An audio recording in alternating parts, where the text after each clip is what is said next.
Hey, everybody, welcome to the Crit House. I'm Jeff Larson, and we are honored today to be joined by Arthur Meyerson, one of the great American color photographers. Arthur, thank you for joining us at the Crit House. Welcome to the program.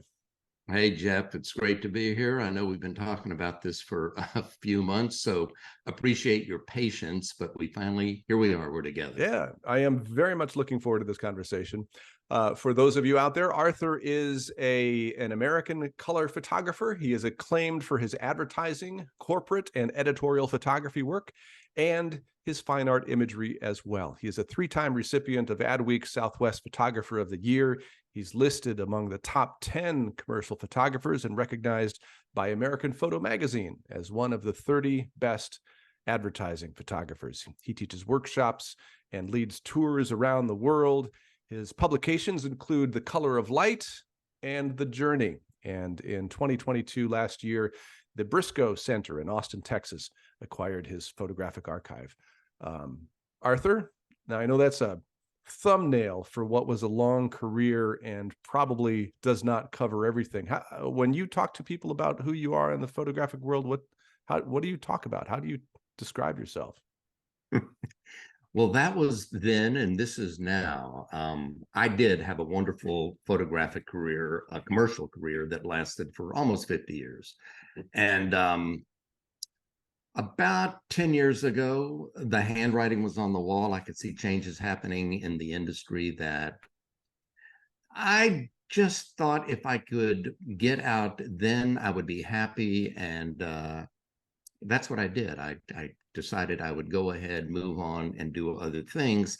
And there's still a lot of people doing great work. I'm happy for them, but I felt like the time I was there and what I did it was kind of the golden age of commercial photography. Things have changed quite a bit since then, but there were other things I wanted to do. I've been teaching for almost 30 of those 50 years, and I wanted to do more of that, teaching workshops. I have been doing photo tours as well, and I enjoy doing those as well. And I also wanted to concentrate on my own personal work, which I'd done the entire time that I was doing the commercial work, but I hadn't really done anything with that. So in the last 10 years, I've produced the two books that you mentioned. I've continued to lead workshops and photo tours, and I'm a happy guy, and I felt very fortunate to have the career that I've had and still having. So yeah, good. It's good. So, well, tell me a little bit. You've got 5 images that you have chosen, and that's hard to narrow in the history of photography down to 5 images, or the history of art for that matter. What did you go through in deciding on your 5 images? Agony. you really and truly, you struck a chord there, and I think it's really interesting. In the past, when I've been asked about where things started for me in photography, I traced it back to Life magazine, which when I was young growing up, I would run to get the Life magazine, and my mom used to always scold me because I never read anything. I just looked at the pictures. I was totally fascinated with the photographs. And I've always used that as sort of my benchmark of where I started. And so your thing comes about, your pick 5. And I'm thinking, well, wait a minute. It actually goes before that. And before that for me was baseball cards. This was something when I was 5 years old, whatever. And everybody, all the kids in my neighborhood were collecting cards, and you trade and you do your things and you make your collections. And that was something that became very, very important to me. And this is interesting. This is a key point. I think I might be the only kid in America whose mother didn't throw his baseball cards away. I still have them. So, Mom, thank you. God bless you.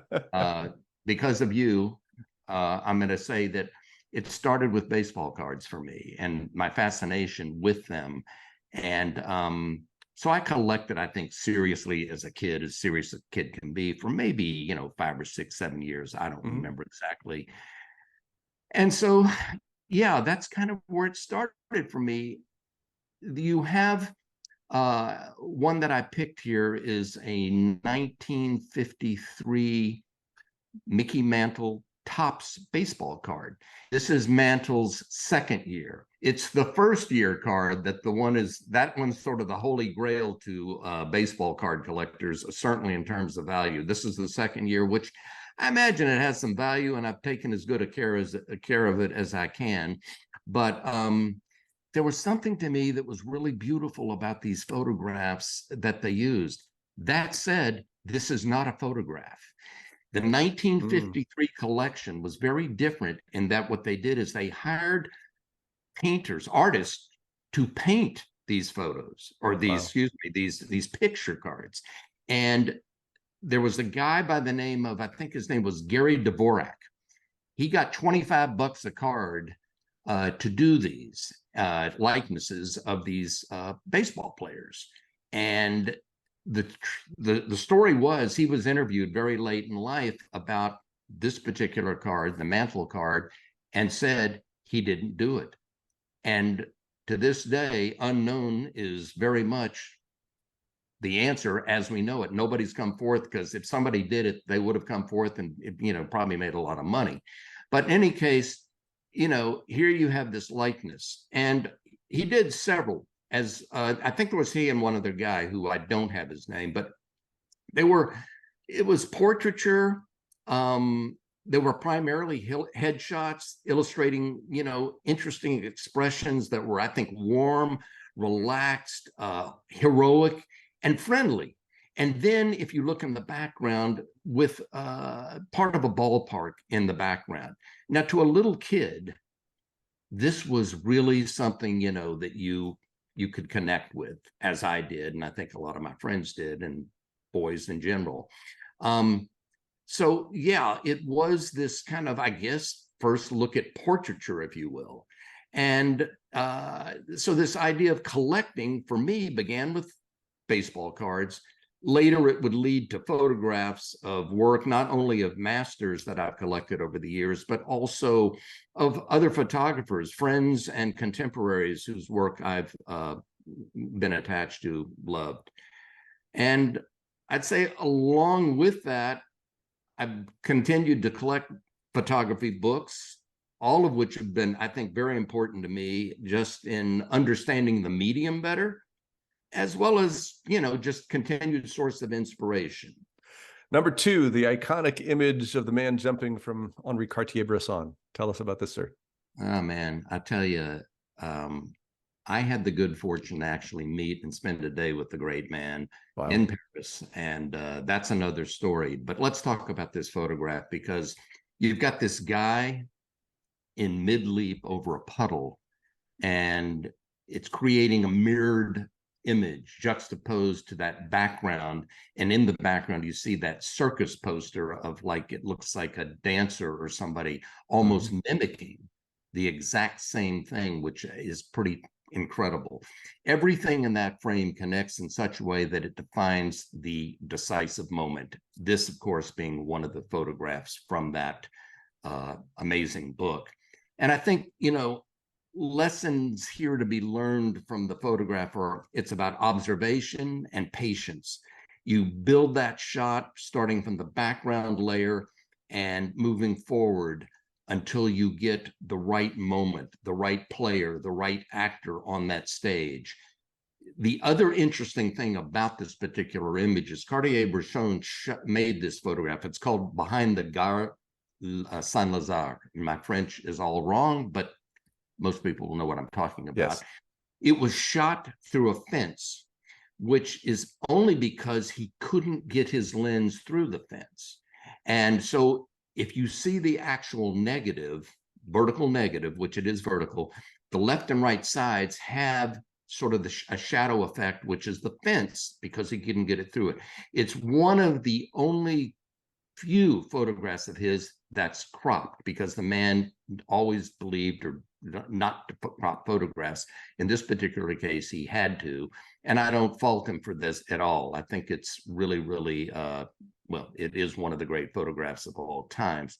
So I just think that it's terrific. It's great, not only for what and when the instant was captured, but I think it reminds us as photographers the importance of trusting your intuition, being patient, and of course, a bit of luck, as well as being ready to take advantage of that when it happens. Being ready. That's right. Speaking of one of the greatest images of all time, your third image from Robert Frank in The Americans. This, by the way, was also one of my top 5. Well, you see, great minds. Um, I love this photograph. I've loved it from the first time I saw the cover of the book. It's the cover shot from the iconic book, book of his, The Americans. Yes. And the photo really does speak to, it's a definitive portrait of segregated America in the 50s. And if you peel back the layers of this photograph, you know, you have the individual frames, the window frames, which to me almost are like a film strip. Yes. With, as you see, the white passengers in the front part of the trolley car. This is in New Orleans. New Orleans. And, then the children in the middle frame, the Black gentleman there looking very sad, and then followed behind him, the other Black woman, or the Black woman gazing off in that frame, her glasses reflecting light, and she has a gentle smile. And above all of them, there's another film strip like distorted reflection that almost looks to me like modern art abstractions. Yeah. It's a haunting photo made in an instant, and one that asks more questions than gives answers, which to me is the sign of something really special and unique. I tell you one other thing here. A lot of things that we're looking at in this photograph and the previous one are things that I found. I wasn't trained as a photographer. I had no art or design background. These were pictures I learned from as much as appreciated. I mean, I learned about the importance of the moment. I learned about the importance of reflection in that previous shot. In this shot, it's of those things, but it's also about framing and frame within a frame, and how that repeats in these cases, and then how they all tie together in the foreground as well as in the background, all of which I think are very important photographic elements that we need to consider when we are doing composition. Yeah, beautiful. Ernst Haas and the Creation. Tell it now. This is a book. Am I right? Correct. Yeah, yes. It is. It for me, it was a landmark book of color photography. I think the book came out in 1971. And it, quite frankly, it's the book that made me want to be a color photographer. I'd never seen anything like this prior to that. Basically, he takes the book of Genesis and he illustrates the story of creation photographically, highlighting the elements, the seasons, the plants, the animals. And I think it's much more than a book about nature or religion, though. It's all done with sensitivity, and I don't want to get too, fluffy here, but it's got poetic grace. It really does, as did most of Ernst's work. It probably, by the way, might be the biggest selling photo book of all time. There are numbers out there that listed at 350,000 copies have sold over time. It's no longer available and it's long out of print, but it's one that I've always recommended to students and people interested in photography as well as color photography, because like I said, for me, and I would say most of my generation, it was a benchmark book. Years later, I'd had the privilege of traveling to Japan with Ernst and a group of photographers, and that was life-changing in and of itself. And he once told me that in reference to the Creation, that he thought all photographers should make the Creation a project to take on themselves. And like I said, this was my intro to him. It was only after this that I became more and more connected to his other work and his other projects, from everything from advertising to annual reports. He was the original photographer for the Marlboro Man series. Okay. He did the first body of work for color work for Life magazine ever printed. Mm-hmm. There were a lot of firsts, and he very much was his own man. Just a fascinating character, someone to listen to, learn from, and like I said, he he to me became a dear friend, as well as I would say my first mentor. Well, it's something when those people that you admire can live up to what you hope for them to, because sometimes you admire somebody's work and they don't turn out to be the person that you Boy, want them that to be. is so, you're so Yeah. true. And yeah, he was that and more. He was truly he was elegant.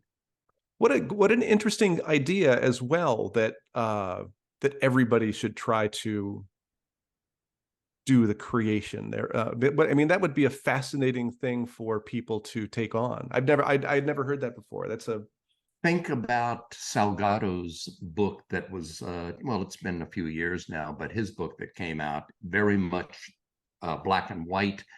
I would say not attempt, because I'm not suggesting he was following Ernst Haus this way, but there's a lot of similarity, though, I think, between what he was doing in that work as well as what Ernst was doing. And I think other photographers as well have tried to touch on this. Just for a second here, that cover photograph is so amazing. And this is, again, what started it for me. I had no idea what I was looking at there. And I think, it's only fair to tell people this was the inside of an abalone shell. Oh. And I talked to him about this image frequently. And he said what was amazing was no matter what light or your light source, it always looked different. And so when he photographed it, and I don't remember the conditions he photographed it under, it looked like this. And I thought, my God, he has made a universe within this abalone shell that, only one who is open to what's there and what the possibilities are could really see this. You just gave me chills. I got goosebumps here. That's a great story. His work does that. His work does. Well, and your description of it as well. The great Jay Maisel. The great Jay Maisel, who, full disclosure, Jay's one of my oldest and dearest friends. He's also another mentor to me. I think he has been to an entire generation of photographers, both professional and amateurs. He's taught for many years. And while I had a few minor collections that I mentioned earlier, Jay was the quintessential collector of things, objects, junk, art, you name it, but most importantly, of photographs, his own photographs. And that said, I think that he's the most prolific photographer I know, and he's done it all in color, which I think says so much. I also think it's fair to say that he is obsessed and possessed by photography. I mean, his subject matter is light, color, and gesture of everything and anything. For me, his work, it's the ultimate inspiration. It makes me want to go out and shoot when I look at one of his photographs. It really has that kind of effect on me. And if I look at this particular photograph, I think this is in Hyde Park in London. Again, let's break it down. If you look at that foreground layer of those swayback chairs, that is all created by backlighting, which created those magical, silhouettes accentuating the body language. Yep. Then you move to the middle ground there of the color of the military band, those red uniforms, where they're playing beneath the tent and surrounded by that wonderful background layer of greenery in the park. It's one of his many pictures that I think speaks so much to the things that are important to him. So for me, picking just one of his photographs is very difficult.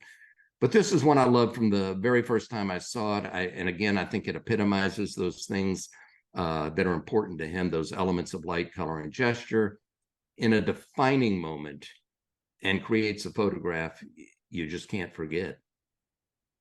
When you sent this and I looked at it, I was surprised that this was the image that you selected of his, because he's got so many. But so now that I've spent some time with it, look, and this is for me like the thing that I love about doing this discussion is that now we've spent 3 or 4 minutes with this image up in front of me, and I've had the chance to look at it and hear you talk about what you see in it.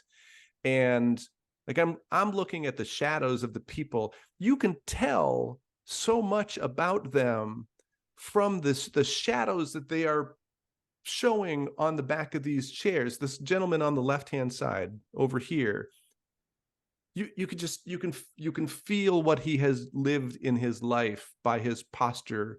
And I would not have seen that had I not spent time with this and hearing you talk about this. I think this is one of the things about Jay, not only as a photographer, he's an incredible teacher. And his work is illustrations of how he thinks, how he lives, what he loves. And he is a very joyful person about life. And I think it comes across all the time in his photographs. But I think his biggest trait that has made him so successful as a photographer is he hasn't lost that childlike sense of wonder about things, and he's constantly curious about things. And where some people would continue walking down the sidewalk and just miss this or pass on it, he seizes a moment, and we're all lucky because he does. And I've got so many friends, as well as myself, who've gone to Hyde Park and tried to, I just want to see if I can get that shot. I've never been able to see it or do it since, but I've got his picture to love and enjoy, and that's okay. I have also been in Hyde Park and have not captured anything remotely close to this. Yeah. Well, I tell you, Arthur Meyerson, we went on much longer than I had expected, but what a pleasure talking to you about not only your 5 images, but your career as a photographer as well. Such an honor to have you on the Crit House. Thank you. Thank you so much for joining us. Oh, Jeff, thank you. Again, thank you for your patience and waiting for me to come on board. It was great, and I enjoyed it. Well, it was well worth the wait. And for folks out there, if you're interested in joining us on the Crit House, you can take your 5 images, post them up on Instagram. What are your 5 images? Tag us at the Crit House and use the hashtag MyFIVE, and perhaps we'll talk to you as well. Arthur Meyerson, once again, thank you for your participation. Just an honor to talk to you. Thank you. And thank you all for watching the Crit House.